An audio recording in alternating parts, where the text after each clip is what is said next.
Welcome to Sportbikegrrls, the podcast for women who are obsessed with sport bikes and all things motorcycle. Come join the ride. Hey Sportbikegrrls, welcome to episode 15. It is officially summer, and I hope you are having a fantastic weekend riding and enjoying some great weather. One of the things on my riding bucket list is moto camping. I am hoping to do a lot of that next riding season. One of my upcoming guests is moto vlogger Doodle on a Motorcycle. If you are not following her YouTube channel, you must. In addition to her documenting all of the amazing solo riding trips she has taken around the country and useful instructional videos with helpful tips to advance your riding skills, she has some great moto camping videos where she shares her do's and don'ts for having a great experience. I highly recommend. Right now, I'm working on the Motorcycle Safety Foundation online e-course, and I'm learning so much. Such a great investment for only $20. Visit the MSF website for more information. My guest today is rider and moto gear innovator Jen Burch, co-creator of Hightail Hair. This incredible product helps riders with long hair to not only stay safe while out riding, but it keeps their hair tangle-free and looking fabulous once the ride is over. She has such a terrific story to share. Jen has ridden and owned motorcycles not only in the U.S., but in Japan and Australia as well. It was her own struggles with containing her long, fine hair that led to her creation of Hightail Hair. There may be some other similar products out there, but there is nothing like a Hightail, and we will tell you why. As a special gift, Jen is offering a 10% off discount to listeners of Sportbikegrrls for a limited time. Please follow me on Instagram for all the details. Stay tuned for episode 15. Hey Sportbikegrrls, thank you so much for being here. This is going to be another super cool episode. I have an amazing lady here with me today. This is Jen Burch. She is the co-creator of Hightail Hair. Many of you are already using this product or have heard of this or are considering trying this product, and we are going to tell you all about it. But not only are we going to talk about innovative product, we're going to talk about Jen and her motorcycle story, and I cannot wait to share this with you. So, hey, Jen. I'm great. Thank you so much for having me. I'm really excited about this. Absolutely my pleasure. Thank you for taking the time to be here. You just recently moved back to the States. We're going to talk all about that. You have been a motorcycle rider in 3 different countries, which absolutely blows my mind. So I cannot wait for you to share all the details on that. Actually purchasing a bike in those countries, getting your license, riding. I was just so blown away when I learned that about you, in addition to everything else. Thank you. Yeah, it's funny because like sometimes I don't think about myself that way, but when I was in the conversation with you, I was like, oh, wow, that is pretty cool. That is something we're talking about. You are absolutely correct. We are absolutely going to talk all about that. Let's start at the beginning, and we'll start with the question that I ask all my guests. What's your current ride? I am currently riding a Bonneville. It's a Triumph T120. Its name is Benji. It's a beautiful British racing green with gold striping. I absolutely love it. It's not here in the USA with me, and it's not coming. So I will be parting ways. Yeah. Oh, how sad. Yeah, probably selling him in October or November. Yeah, it's going to be little heartbreaking. Of course. Yeah, getting him over here from Australia is a bit of a yeah, that's a big ask. Yeah, exactly. So you'll be shopping for a new bike. I will. I'm not sure what I'm going to get yet. Kind of bouncing ideas around, but that will also be an exciting process. So closing one door, opening another. Of course. Yeah. And you'll share all the details with us on Instagram and all your other For sure. places. Yeah. What inspired you to start riding motorcycles? Well, the very first thing was I rode dirt bikes when I was a kid, when I went to summer camp. And so that was my introduction to motorized 2-wheel adventures. Why didn't I go to this camp as a kid? Oh my God, how lucky were you? It was awesome. Like the first time I was terrified, but then I eased into it and it was amazing. And so every year when I went to camp, I wanted to do the mini bikes. After that, I when I was doing some military training, I met a woman who had ridden a bike. And that actually was like, oh, that is something I could do. Like, I admired her. I looked up to her, and I really hadn't even thought about getting my own bike until meeting another woman who had ridden one and spoke highly of her experience. So right before I graduated college, a friend of mine, he wanted to get his motorcycle license. And so he told me, oh, there's this course we can take together, the MSF course. You want to take it with me? I was like, heck yeah. So I jumped in that with him. The other thing that I really motivated me was while I was in college and right before I got my license was watching the movie Kill Bill. So yeah. Uma Thurman on her yellow bike and her yellow jumpsuit and the helmet in Japan. It was super motivating to me, just like this independent, badass woman. That's who I wanted to be. So yeah, I took the course. It was summertime. It was really great. I think there was only 2 or 3 women in the course. That was awesome. I always highly recommend that to everybody. And then right after that, we saw this little Ninja in the parking lot. And I said, oh, let's go check it out together. And they were selling the Ninja for $700. And I said, oh, we need to practice our motorcycle riding skills. Let's buy it together. So we bought this little Ninja. We each paid $350. And then we took turns that summer riding it around Virginia. That's amazing. That was awesome. That's fantastic. You were co-owners of the first bike. I just wanted to get some riding time in so bad. And then I already had my first assignment. So I went to Virginia Tech and I was part of the Navy ROTC program there. Oh, okay. Wow. And so when I graduated, I became a naval officer. My first assignment was a ship out of Japan. And so, I was like, okay, this is my chance to be Uma Thurman. I'm going to Japan. I'm going to get that motorcycle. Oh my God. Talk about destiny. Wow. Yeah, I was very motivated. And even when I got there, people kept saying, oh, it's going to be too hard. There's all these hoops you have to jump through. Like, it's not worth the trouble. And to this day, one of the things I'm most proud of is I just, I didn't let their doubts about it impact me. And I just plowed ahead with pursuing getting my motorcycle while I was stationed there, which is one of the best things I did for myself while I was there. And specifically, I remember there was this woman that I had to go see because there was a course the base wanted me to take, like another safety course, but I had just taken my MSF. So I went up to her and I was like, I just took my safety course. Is it really required for me to take another one? Because if she said yes, I probably wasn't going to be able to get my motorcycle because of my schedule. It was so tight. I wasn't going to have enough time to take this course. Sure. I was probably going to have to say no to this dream. And she looked at me and she's like, you know what? You just took your course and there's not very many motorcycle riders I ride and we need more women riders. So she passed me. So I didn't have to take it. And that was the green flag so that I was able to fulfill that dream and get my bike there. Oh, kudos to her. I know. I still to this day, I'm so thankful she did that for me. How on earth did you walk into a dealership in Japan and attempt to buy a motorcycle? I have to hear how that happened.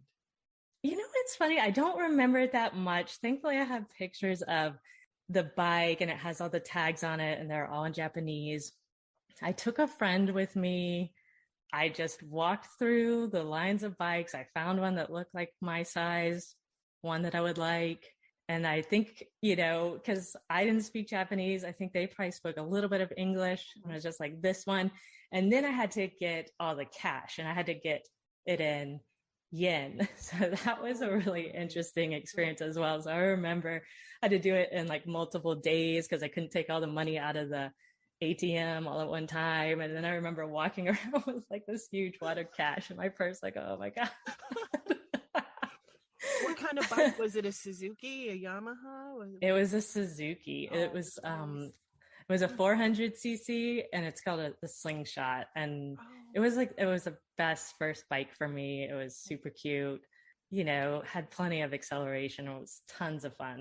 My favorite thing to do when I had downtime on the weekends, I was take my bike, and I only had solo rides at that point because I didn't really know anybody else with bikes, and there definitely weren't any other women that I was in contact that was riding.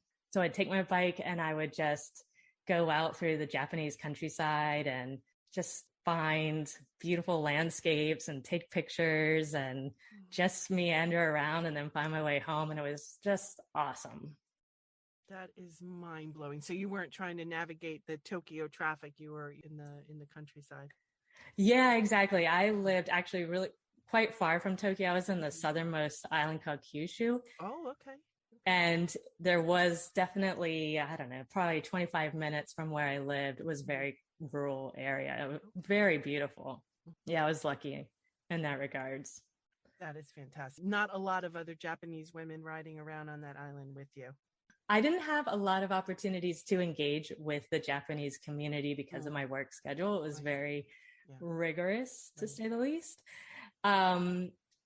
There's plenty of women that ride, but they mostly ride scooters. Men too, mostly are riding scooters. There's tons and tons of scooters, and rarely would I see a motorcycle, actually. That's really interesting. Okay. And then how long were you in Japan until you came back to the States? I was in Japan for 2.5 years. Okay. And then I came back and I was stationed out of San Diego, which I wanted a bike, but for financial reasons and just because I wasn't sure if I was ready to ride on the roads there in California, I just waited. And then actually I took quite a long break from motorcycle riding, even though it was something I was still passionate about. Again, a lot of it was just like transition period of my life. Of course. And financial, like it does take a bit of money to have and maintain a bike and all the gear. Yeah. So when I came over to Australia to be with my now partner in life and business, John, he had a bike. And so I rode pillion for quite a while, which I do enjoy riding pillion. I definitely have nothing against it. Nothing against women that ride. I think it's great. Like be on two wheels, however you can. Yes. Totally. And I've had my own bike again for the past 3 years, which I do really love as well. That is so fantastic. Wow. And now back in the States, you're gearing up to get yet another bike. So yeah, I'm really excited about that. I have ridden in the States. I was able to rent a Royal Enfield in California, which was really fun.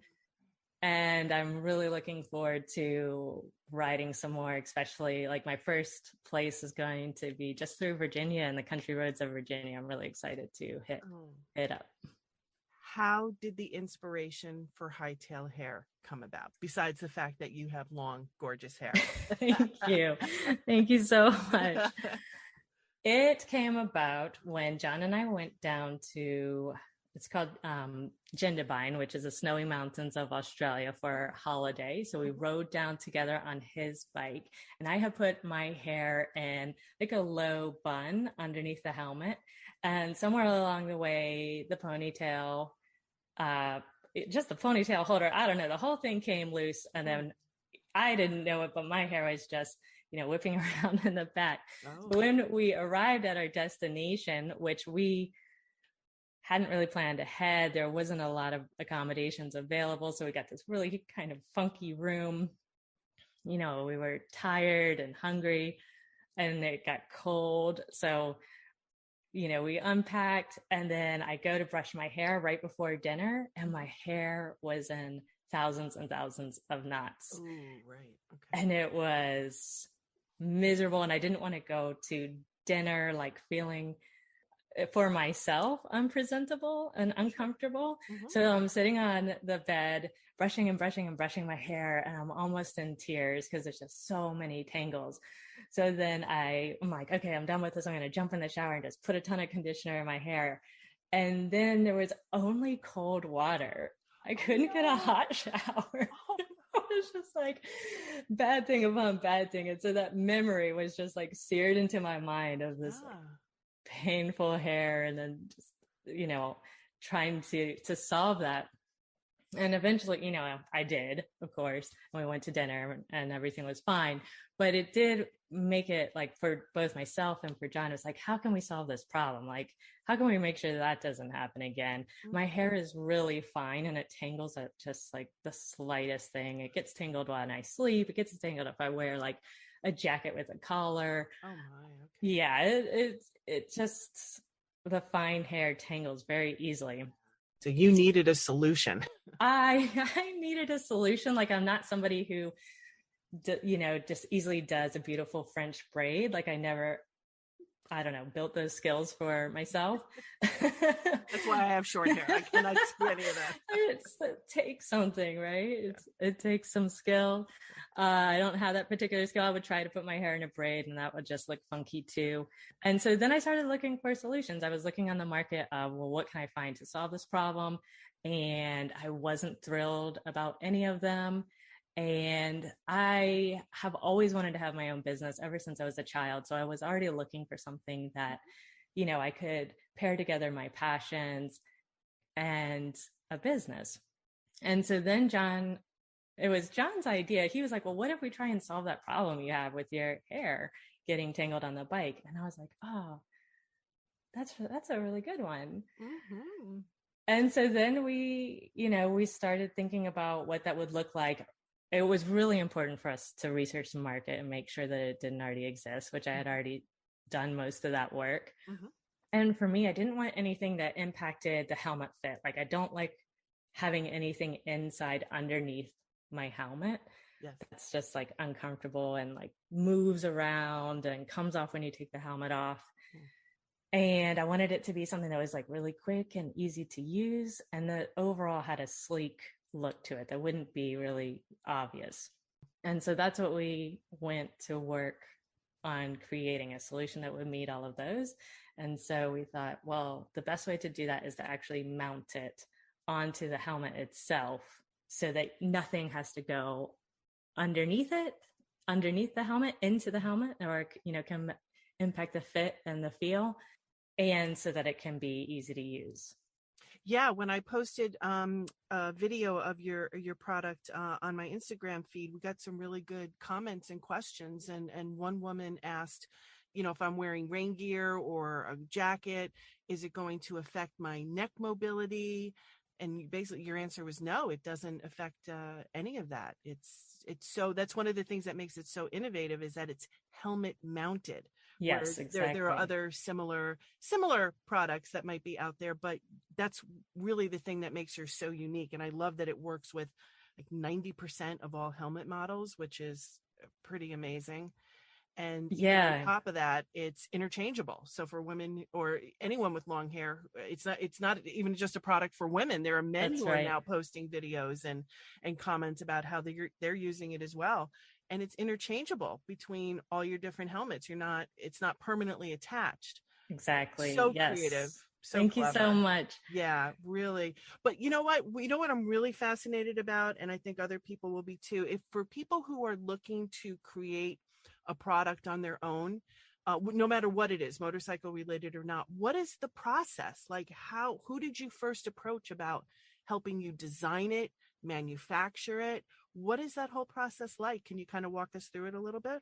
Yeah, absolutely. Like, I think that the journey will definitely look different for each entrepreneur and each product for sure. And I'm happy to speak about what it was like for me and John. The first thing that we discovered while we were working with our prototype, like our first prototype it worked great. We're like, oh, this is amazing, but it's not going to fit onto most helmets. So we were going to the helmet store and like looking at all the helmets, researching them, like, how can we solve this problem? And we discovered that was actually beyond our skill level. And so then we were like, okay, we need to hire an expert who can help us solve the technical problem of how to get this to attach to many different shapes of helmets. So that's when we approached an industrial designer. And so they helped us create the mounting clips and the frame design. So that was great. It took quite a while to, all come together, and you have to get the molds done, and test those out. And then actually one of the hardest parts was the fabric sewing and how the pocket was going to come together and how fabric was going to get sewn to plastic. That was a really interesting one to work out too. So I had to research about, what sewers were available in Australia and Sydney. I did a lot of research on the fabrics. I was running around all over Sydney working with different sewers trying to solve that particular problem. So that was actually the fabric, the way that the pocket is sewn was the thing that I personally had to work on the most to get it to work, and took some perseverance, to be honest. So once we had our working prototype, the next thing to do, I tested it obviously personally on my helmet, but we needed other people to test it as well. That's a really important thing, is to test your product idea. So I had a friend in Sydney who I asked to use it. She really liked it. She gave me great feedback. And then I started my Instagram, the Hightail Instagram, pretty early on in the process, just letting people know about it and what we were doing, which was great because I did get people interested and who were willing to and excited to test out the product as well. So that was a great source of feedback. So that as far as getting onto social media early in the process, creating those relationships, letting people know what you're doing, I think that's incredibly helpful to do that early on. So I would recommend that. And then one of the great things in the motorcycle industry that was available and that we participated in was the Motorcycle Industry Council's gas tank program that's ran by Cam Arnold. So we entered into that, and that was the first time that we took our product to the market. And so we flew to Las Vegas to go to the AIM Expo, and then they run basically like a little Shark Tank competition for entrepreneurs in the motorcycle industry. Oh, great. Yeah, that was so helpful for us getting started. So I created the business plan, and that was part of the process. You submit that. We created like a 2-minute video where we showed how the product worked. It was a really great exercise in us putting structure around the business at a very early stage for us. So definitely another thing, that business plan, to this day, like we still refer back to it, and I highly recommend that for anybody who has this innovative idea that they want to bring to market, and taking it to the market, whether it's through a contest like that or not, having a venue. For us, it was the AIM Expo, where you can interact with your potential customers and get that feedback was so valuable. That's when we discovered, okay, people would be willing to pay for this. They get the need, they get the product. We feel confident enough to proceed, because the next step was going to be very expensive after that. Yeah. Now you're actually manufacturing that prototype. Yeah. Exactly. I mean, the prototypes were very expensive themselves because you're just making a very small amount of the product. But yeah, when you go to mass production and you're making thousands all in one go, it's a big investment. So getting as much feedback and tailoring the product, creating like one of the great pieces of feedback that I took was I could tell that people were hesitant to put their mounting clips onto their helmets themselves. They would like ask me to do it for them or ask a partner to do it for them.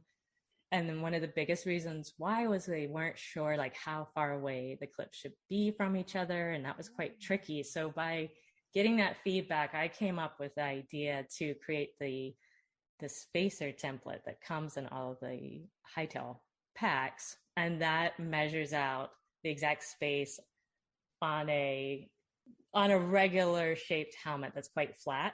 So some helmets need a little bit of custom adjustments, but for a pretty much flat rear profile, that will measure the space out perfectly. And so I wanted to give the customers more confidence in applying those clips to their own helmets. So taking that feedback that you get from the market is really important in the stages, especially prior to production.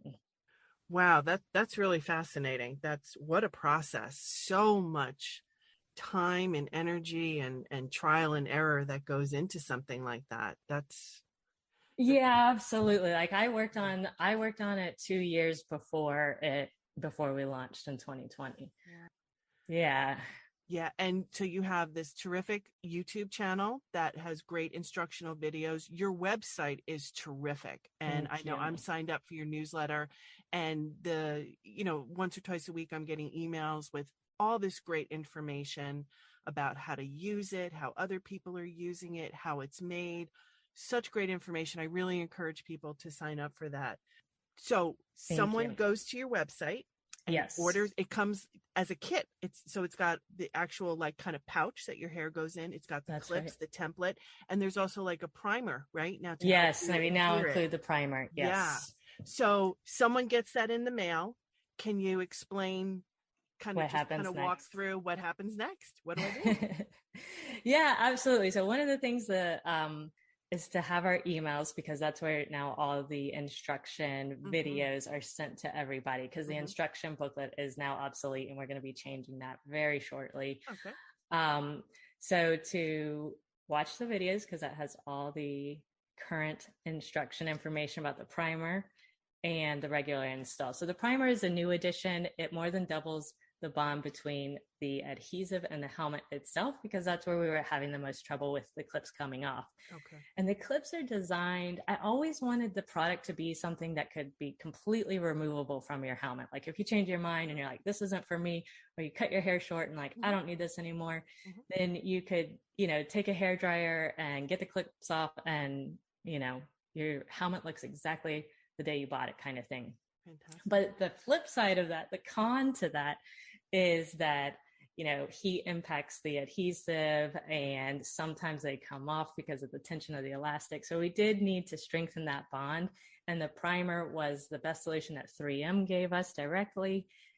And it really, when you've experienced it without the primer and then with it, it does make a big difference. So we wanted to be able to provide that to all of our customers going forward. So it's just a layer, very clear layer. You lay down first, and then you put the adhesive on top of that. After 2 minutes, you let it dry, and it sticks really well.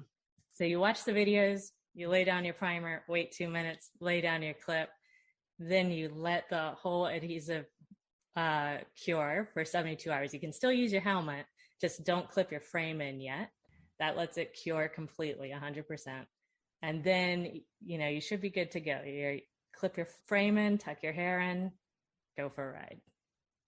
That's amazing. How smart of 3M to, in a sense, partner with you to really come up with a solution to, obviously they want you as a client to continue to use their adhesive, but it just made your product all that more better. And kudos to them for doing it. Yeah, it's awesome that they had that solution available, and it comes in the easy primer ampule that is single use, easy to use. It's great that was an option. Did you anticipate that men would be using your product as well? We definitely were hoping for that. And we did actually plan that out as far as how we designed the packaging. So we didn't want the packaging to be too feminine looking, because we didn't want to turn men off from using it because of that. Now, our marketing is very female focused, and that also has been an intentional choice at the beginning to focus on, our primary target market. And as we grow and have more resources, to be able to focus on the other markets that exist, such as our male customers, who we love dearly. But yeah, we were hoping that men would pick it up too, and wanted the packaging to be gender neutral for that reason. Like if you think of, in my mind, thinking about somebody walking into the store and seeing that, male, female, be drawn to it as a solution. No, I think that's brilliant, because I very often see men with long flowing hair, flapping around, whipping around their neck or their mouth. And, so like you said, I mean, this product is not only going to keep your hair looking amazing when you remove your helmet, but there's also that safety factor too. I think so. I really do. Like even when I would wear a braid, sometimes it would hit me in the shoulder or hit me in the neck and kind of just catch me off guard. Like I wasn't expecting it. Yeah. If you're letting your hair fly free, then it can go in weird places that you didn't intend to and be distracting. And people who are racing as well, like I've heard, they have an accident and a big chunk of their hair actually gets cut off. Oh. Yeah. Oh. Yeah. So preventing something like that from happening or getting caught in the bike itself. Wow. So yeah, it definitely does have some safety elements. And when we were designing it, one of the things that was really important for us was that all the materials were soft. So the plastic is quite soft. Obviously the fabric is, but we didn't want to introduce any hard materials that would, potentially be unsafe. I got it. So like no metal whatsoever. It's Exactly. hard plastics. Oh, okay. Got it. Yeah, exactly. Well, even the plastic is quite soft. It's quite flexible and almost like rubber. Oh my. Okay. That's super cool. So not only can people order this product direct from your website, but you now have dealers and distributors literally around the world.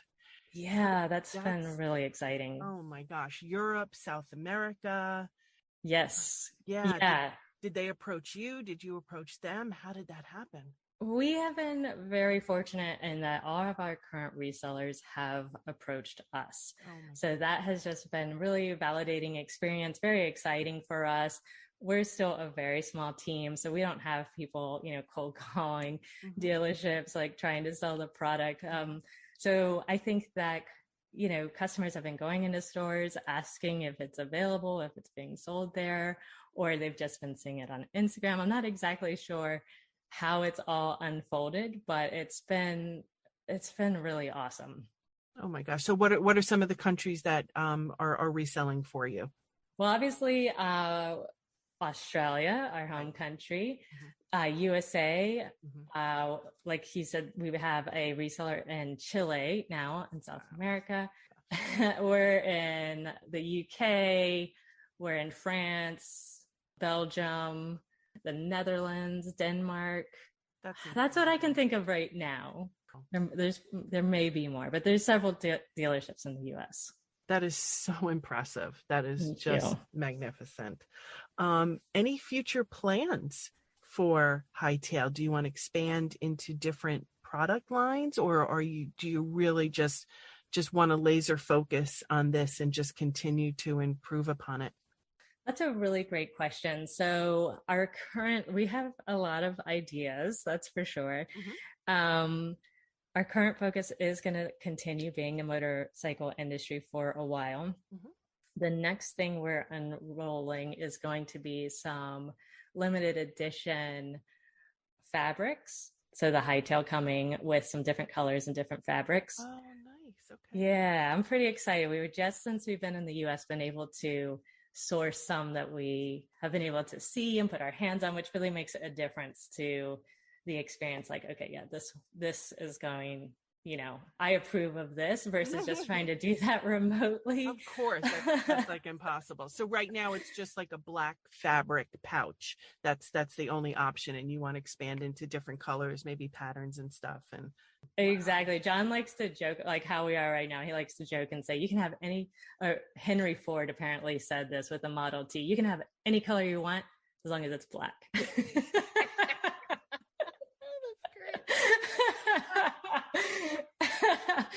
So we have been asked about different colors, and I'm a little bit hesitant to just do one straight color because I think it will look a lot like one big block of color. So patterns are the thing I think is going to look good next. Oh my gosh.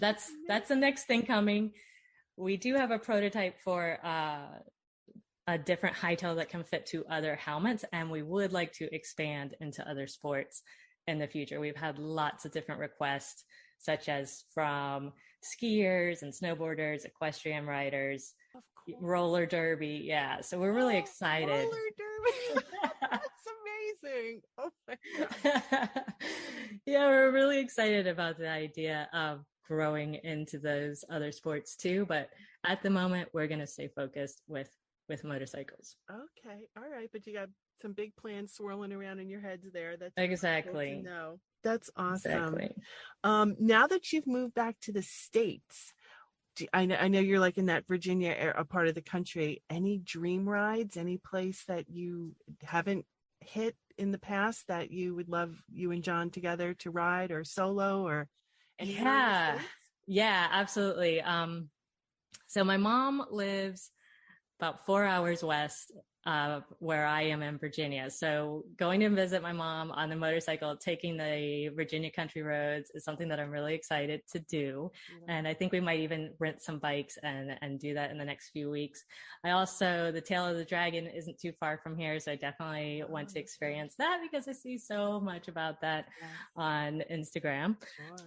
I would love to do Route 66 and, definitely want to do a full-on cross-country trip at some point too. And the other thing I would love to do is rent some bikes in Hawaii. I think that would be awesome. Oh, yes. Oh, my gosh. I got to hear my talk with Melissa Husong, where she actually went on I saw honeymoon. her pictures. Yes. Oh, my gosh. That's so inspiring. The Hana Highway on those dual sports. Oh, what a dream. Oh, I hope you get to accomplish that soon. Thank you. Me too. Oh, my gosh. How spectacular would that be? I really am curious to ask you this, Jen. So you've ridden motorcycles on 3 different continents. Yeah. And obviously through your business, you've spoken with endless female riders. Since you started, what changes, what differences are you seeing? What kind of feedback and just kind of vibe are you getting from women who ride now? Well, the first thing is that there's way more of them than when I first started riding, which is so fantastic. Like that is so energizes me and I'm so excited about it. I think it's the greatest thing ever. And I love groups that are, women groups and clubs. I participated in the Litas and the Gold Coast of Australia. I love being part of that group. It was fantastic. It was the first time that I really got to be with other women riders and go on a group ride. And that was amazing for me. Yeah, so I love that. I love the all the Instagram, like Instagram wasn't around when I started writing. So just like what women are sharing, and they're going on these amazing solo trips around the world on their bikes. It's very inspiring. The businesses that are being created in the motorcycle industry from, started by women is incredible to watch. And I just hope that, love seeing them succeed and expand and grow. I just, I think it's a really exciting place to be. I like seeing women lift each other up, and I feel like that happens a lot in our community, and that is very empowering for me. It's a space I really like to be in, and I think that, women are attracted to that, and I hope that even more women learn to ride. Oh, that's great to hear. Yeah, I really, from every guest I've spoken to, every woman, I absolutely get that feedback as well. And it's so reassuring, it's inspiring, and it's just women finding, particularly, I'm a bit older than you, I'm in my 50s, but I'm just seeing so many women 40 plus in particular who now feel like, you know what, this is my time. I've wanted to do this forever, and it's going to happen. I'm going to do it. And it doesn't matter what the impetus is. It was divorce or just the kids are out of the house now, empty nest. And now that's money that can be, and time that can be devoted to myself. And it really is a great feeling. I know, like when I wanted to start riding when I was much younger, to me, it just felt selfish because I did not have friends and family who rode. So to me, it was taking time away from my kids and my family. I wasn't a shared passion to spend time with them to do. It was taking time away. And it just felt like a selfish luxury to me. And it just kept putting back burner. But it's time. Yeah, it's time. I'm super excited to see you on your journey. I hope you put those pictures of your course and with your bike on Instagram. I love that. I'm going to be boring everyone with them. Please do. Please do. I actually found, I was planning to take it this month in June, but just too much going on with family and work and all that. So I postponed it till September because I know I'll die in the heat if I attempt to do it in full gear in July or August here in Connecticut.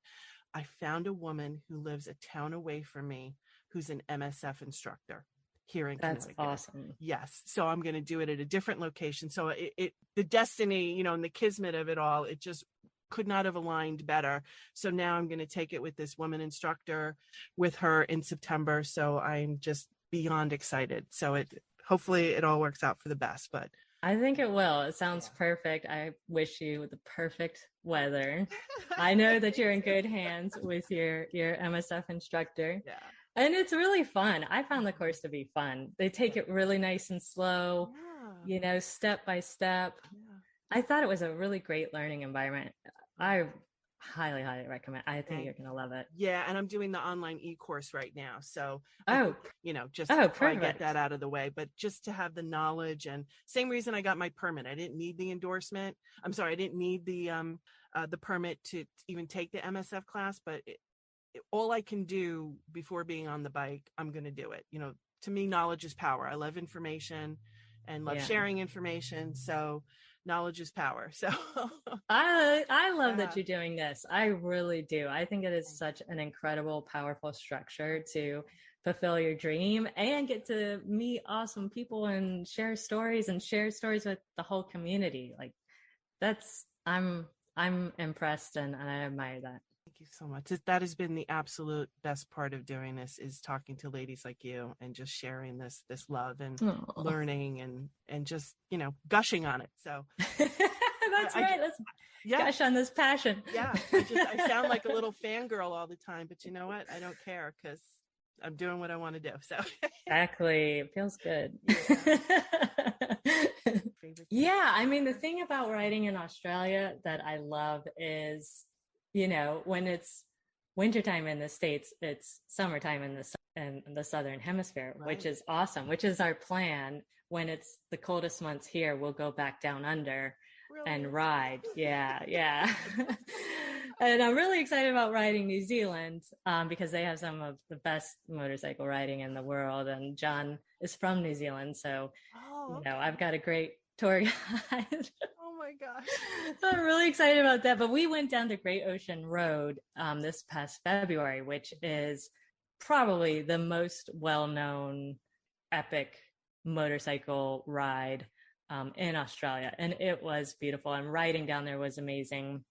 And it was a long journey for us. I think we stretched it out a little bit and I think we were on the road for 10 days. We could have done it in less time, but we were moseying along it and enjoying ourselves. Perfect.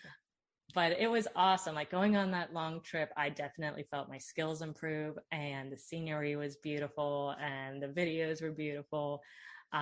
You ride right along the ocean on the Great Ocean Road. And you've got cliffs on one side and this gorgeous blue water on the other side and these really beautiful curves.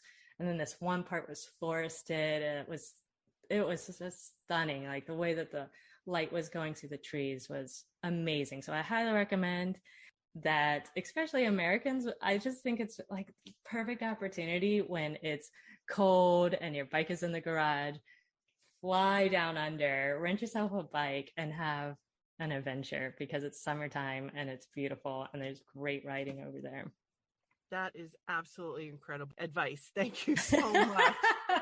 That is so great. Oh my gosh. And, particularly here in the Northeast, oh my goodness, our season can be greatly limited. To a lady in Canada, in Ottawa coming up soon, and talk about a short riding season. Yes. Oh my goodness. Didn't even consider it when we were first having our chat on the phone, but that's really a factor. So they do. They had to basically winterize them and put them in garage or storage and just say goodbye to them for a while. Sad. I mean, some lucky people have snowmobiles, which you can kind of get your fix. That's an option, of course. Yes, for sure. They have a short, but I think very sweet riding season. Like they grasp it with both hands because it's so special. Right. It certainly sounded that way. Exactly. Which I would love to ride Canada as well.